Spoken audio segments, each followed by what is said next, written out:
Hello दोस्तों, नमस्ते। आज की कहानी है प्रतिद्वंदी सास।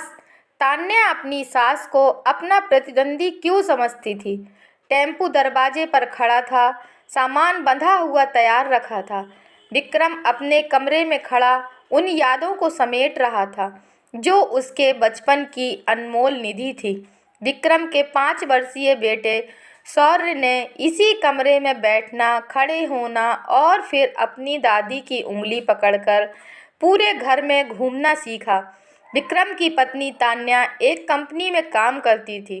वह सुबह 8 बजे निकलती तो शाम को 6 बजे ही वापस लौटती।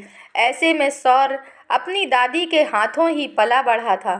नौकर चिंटू के साथ उसकी खूब पटती थी, जो उसे कभी कंधे पर बिठाकर तो कभी उस साइकिल पर बिठाकर सैर कराता रहता था। अक्सर शाम को जब तान्या लौटती तो शौर्य घर में नहीं होता था। तब तान्या बेचैनी से उसका इंतजार करती, लेकिन जब शौर्य घर लौटता तो कूदकर सीधे दादी की गोद में जा बैठता और तब तान्या का पारा चढ़ जाता। दादी के कहने पर शौर्य मम्मी के पास जाता तो जरूर, किंतु कुछ इस तरह मानो अपनी माँ पर एहसान कर रहा हो। ऐसे में तान्या और भी चिढ़ जाती, मन ही मन इसे अपनी सास की एक चाल समझती। लगभग 8 वर्ष पूर्व जब तान्या इस घर में बहू बनकर आई थी तो सपनों से उसका आंचल भरा था। पति के हृदय पर उसका एकमात्र राज होगा, किंतु पति विक्रम के हृदय के किसी कोने में उसकी माँ भी विराजमान थी, जिसे लाख प्रयत्न करने पर भी तान्या वहां से निकाल ना सकी। उसके हृदय की कुड़हन ने गृह क्लेश का रूप ले लिया।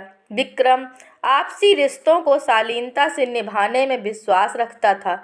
अक्सर वह तान्या को समझाता कि माँ केवल थोड़े मान प्यार से ही संतुष्ट हो जाएगी, किंतु तान्या ने सास को अपनी माँ के रूप में कभी नहीं बल्कि प्रतिद्वंदी के रूप में स्वीकारा। अपने चारों ओर मौन का एक कवच सा लपेट माँ नौकर चिंटू की मदद से सारे घर का काम संभाला करती थी। माँ सोचती कि शायद कभी तान्या के नारी हृदय में छिपी बेटी की ममता जाग उठे और वह उनके गले लग जाए, किंतु तान्या की बेरुखी माँ के हृदय पर नित्य कोई न कोई नया प्रहार कर जाती और वे आंतरिक पीड़ा से तिलमिलाकर अपने कमरे में चली जाती, भरी आंखें छलकें और बेटा उन्हें देख ले इससे पहले ही वे उन्हें पोंछ डालती। समय इसी तरह बीत रहा था कि एक दिन विक्रम को तबादले का आदेश मिला। शाम को माँ के पास बैठ उनके दोनों हाथ अपने हाथों में थाम उसने खिले चेहरे से माँ को बताया, माँ मेरी तरक्की हुई है और तबादला भी हो गया है। माँ चौंक उठी, तबादला भी हो गया? हाँ, विक्रम उत्साह से भरकर बोला, लखनऊ जाना होगा, दफ्तर की तरफ से मकान भी मिलेगा और गाड़ी भी। तुम खुश हो ना माँ? हाँ, मैं बहुत खुश हूँ। विक्रम के सिर पर माँ ने हाथ फेरा। आंखों में ममता छलक उठी और विक्रम संतुष्ट होकर उठ गया।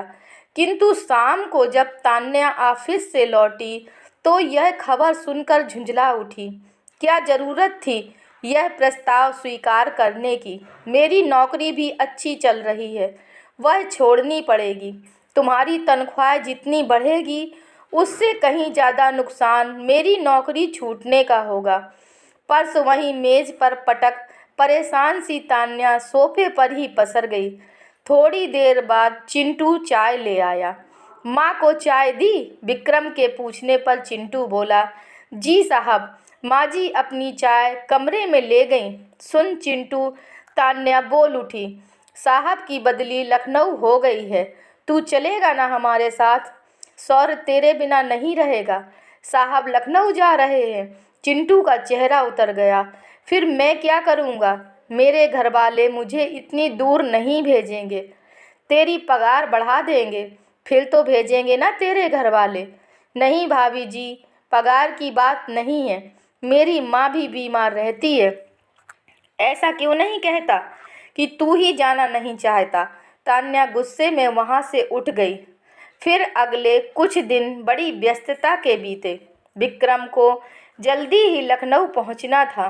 विक्रम ने पत्नी को समझाया, सौर्य अभी छोटा है, वहाँ किसी स्कूल में दाखला मिल जाएगा। माँ जी तो साथ होंगी ही, जैसे यहाँ सब कुछ संभालती हैं वहाँ भी संभाल लेंगी। बाद में कोई नौकर भी ढूंढ लेंगे, जिससे कि माँ पर ही सारे काम का बोझ ना पड़े। इन्हीं सारे फैसलों के साथ दिन गुजरते गए। घर में सामान की पैकिंग का काम शुरू हो गया। घर की ज़रूरतों का लगभग सारा सामान पैक हो चुका था। फर्नीचर, डबल बेड, रसोई का सामान, फ्रिज, टीवी आदि पैक करके ट्रक में लादा जा रहा था। अब बचा था तो केवल अपनी निजी ज़रूरत का सामान, जैसे कपड़े वगैरह, जो उन्हें अपने साथ ही ले जाने थे।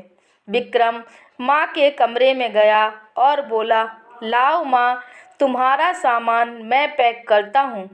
किंतु माँ शांत स्वर में बोली, मैं नहीं जाऊँगी बेटा। क्या? विक्रम मानो आसमान से गिरा। क्या कहती हो माँ? क्या हम आपको यहाँ अकेले छोड़कर जाएंगे? अकेली कहाँ हूँ बेटा, माँ भावुक होकर बोली। चिंटू है तो, लेकिन माँ हमें तुम्हारी देखभाल करनी है। हम तुम्हें पराए लोगों के साथ कैसे अकेला छोड़ सकते हैं? अपना क्या और पराया क्या? माँ की आवाज़ मानो हृदय की गहराइयों से फूट रही थी। जो प्यार करे वही अपना, जो ना करे वह पराया। सादगी से कहे गए माँ के इस वाक्य की मार से विक्रम तिलमिला उठा। वह बोझिल हृदय से बोला, तान्या की गलती की सज़ा मुझे मत दो माँ। नहीं रे, ऐसा क्यों सोचता है? मैं तो तेरे सुख की राह तलाश रही हूँ, तुम्हारे बिना कैसा सुख माँ। कहकर विक्रम कमरे से बाहर निकल गया। तान्या को जब यह पता चला तो अपने चित परिचित व्यंग्यपूर्ण अंदाज में बोली, अब यह आपका कौन सा नया नाटक शुरू हो गया? किस बात का नाटक? माँ का स्वर दृढ़ था। सीधी सी बात है, मैं नहीं जाना चाहती। लेकिन क्यों? मेरा मन नहीं है। यह मन की बात नहीं है, मुझे परेशान करने की आपकी एक और चाल है। आप खूब समझती हैं कि चिंटू साथ जा नहीं रहा, सौर्य आपके बिना रहता नहीं। उस नई जगह में मुझे अकेले सब संभालने में परेशानी होगी, इसीलिए आप मुझसे बदला ले रही हैं। बदला तो मैं गैरों से भी नहीं लेती तान्या। फिर तुम तो मेरी अपनी हो, बेटी हो मेरी। जिस दिन तुम्हारी समझ में यह बात आ जाए, मुझे लेने आना, तब चलूँगी तुम्हारे साथ। इतना कहकर माँ कमरे से बाहर चली गई। रात को विक्रम के कमरे से तान्या की ऊंची आवाज़ बाहर तक सुनाई दे रही थी। सारी दुनिया को दिखाना है कि हम उनको साथ नहीं ले जा रहे, हमारी बदनामी होगी, इसका भी ख्याल नहीं है उन्हें। तब विक्रम ने गुस्से से कहा, दरअसल तुम्हें चिंता माँ की नहीं, बल्कि इस बात की है कि वहाँ नौकर भी नहीं होगा और माँ भी नहीं। फिर घर का सारा काम तुम कैसे संभालोगी? तुम्हारी सारी परेशानी इसी एक बात को लेकर है। फिर तय यह हुआ कि सौर्य ही अपनी दादी को साथ जाने के लिए कहेगा। दूसरे दिन सुबह होते ही सौर्य दादी की गोद में जा बैठा। दादी माँ, जल्दी से तैयार हो जाओ। तैयार हो जाऊं? भला क्यों? हमारे साथ लखनऊ जाने के लिए। माँ की समझ में सारी बात आ गई। बुझे स्वर में विक्रम ने पूछा, क्या आप तान्या को माफ़ नहीं कर सकती माँ? आज तक और किया ही क्या है बेटा, माँ बोली। लेकिन बिना किसी प्रयत्न के अनायास मिला प्यार मूल्यहीन हो जाता है। इस तथ्य को समझो बेटा। तुम्हारे और सौर्य के बिना रहना मेरे लिए भी आसान नहीं है, लेकिन इस समय शायद इसी में हम सब की भलाई है। अकेले घर संभालने में तान्या को परेशानी तो होगी, लेकिन धीरे धीरे सीख जाएगी। गाड़ी में सामान रखा जा रहा था। माँ निर्विकार भाव से मूर्ति बनी बैठी थी। उनके पैरों के पास चिंटू बैठा हुआ था। कभी वह अपने साहब को देखता और कभी माँ जी को, मानो समझाना चाह रहा हो कि जो कुछ भी हो रहा है वह अच्छा है या बुरा, माँ के पांव छूते समय विक्रम के हृदय की पीड़ा उसके चेहरे पर साफ उभर आई। वह भरे गले से बोला, मैं हर महीने आऊँगा माँ, चाहे एक ही दिन के लिए आऊँ। माँ ने उसके सिर पर हाथ फेरा।